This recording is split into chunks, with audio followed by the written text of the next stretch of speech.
everyone! How are you today? Kung bago ka lang sa channel ko, I'm Agent Lenny, the owner of Wonderfly Travel Agency. So, alam ko namang nabasa niyo yung thumbnail natin, kaya nandito kayo sa video to. Hindi po agad-agad nakakapag-add baggage as of now. So, the reason is, iniingatan po ng airlines, especially yung Cebu Pacific guys, iniingatan nila yung privacy ng kanilang passenger. Then, according to them, merong mga third party na nagbubook using their system, which is not allowed dapat yun guys, kasi kailangan ng permission nila or direct po sa kanila. So, kami po as a travel agent, we have a system which is for travel agency talaga, kaya binibili po siya namin guys, hindi po siya free sa lahat.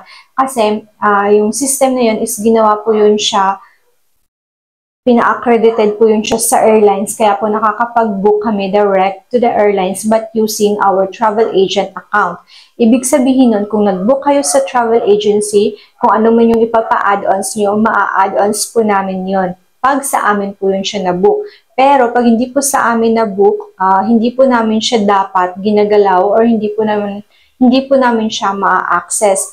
Which is, nangyayari na talaga yun ngayon. Kung sino yung nag-book ng flight, dapat sila lang po yung pwedeng mag-access.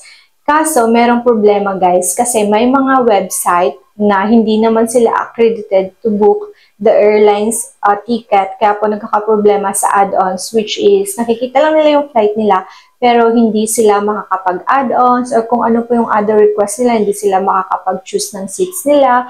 Sa choose ng seats naman, alam naman natin may bayad yun, pero hindi pa rin nila yun ma-access din kung hindi po sila direct sa airline. So, yun po yung pinagkaibahan ngayon at noon. Ang dami na pong nagbago, no? Especially din sa baggage prices. So, ngayon guys, hindi po dapat kayo magtaka kung nagkakaroon kami ng fee para po sa pag-check ng inyong mga account, especially in Cebu Pacific and also in Philippine Airlines, kung kaya ba namin siyang i-add. So, during the time na nag-inquire kayo at nag-a-ask sa amin na i-open ang account nyo, meron talaga kaming fee for assistant guys. Kasi nga, busy din po kami sa mga client namin. Pero ina-accommodate po namin yung mga non-client. Pero with fee lang po yun guys, mag-request ng mga baggages. So ayun nga, merong mga scenario na kahit nag-fee po sila sa amin is hindi po siya mabubuksan.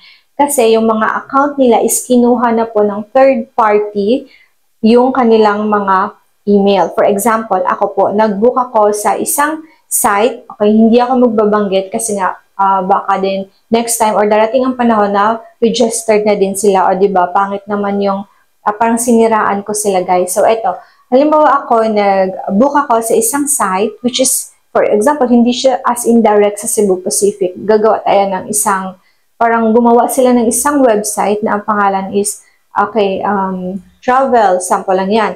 Travel website na pwede kayong mag-DIY doon, mag-book kayo ng inyo.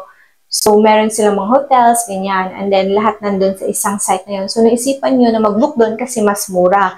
So, ayun, pag-book nyo doon, yes, na-book nyo siya. Pero pag babalikan nyo na siya or ima-manage nyo na siya, guys, is hindi nyo na siya mamamanage.